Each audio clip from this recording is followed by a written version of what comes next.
asked her to do. Final question for you, Mr. Speaker, and this has intrigued me.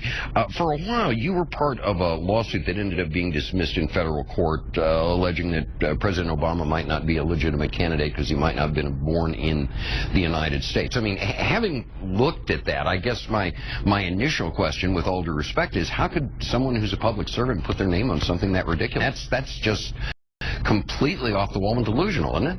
Well, a constituent of mine, a very personal constituent of mine, asked me to look at the situation, and for a long time the president did not want to produce that documentation. He eventually did. He produced a certificate of live birth, and I've been satisfied with that production. And I don't think it's been an issue for many years, and the president has been twice elected. I respect the office of the presidency greatly, and I think Missourians want me now to focus on jobs, the economy, energy, and education, which is exactly what I've done. Yeah, but the reason I brought that up is there are a lot of folks, especially in deep red states, who have such an antipathy toward the president that they would be willing to believe nonsense like he was actually born in Kenya, or that there was some plot afoot to come into your home and seize your guns.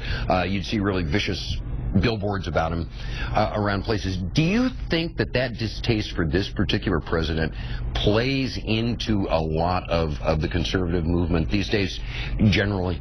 No, I think it's the distaste for his policies. I think his policies through the health care bill that I think he wasted 2 years of the taxpayers' time on, it's really shown to be disastrous for the country. And we had a divided electorate. I don't know why the electorate chose to keep the exact status quo in D.C. that we had prior to November in place, but they re-elected the Republican House, re-elected the Democratic Senate, re-elected President Obama.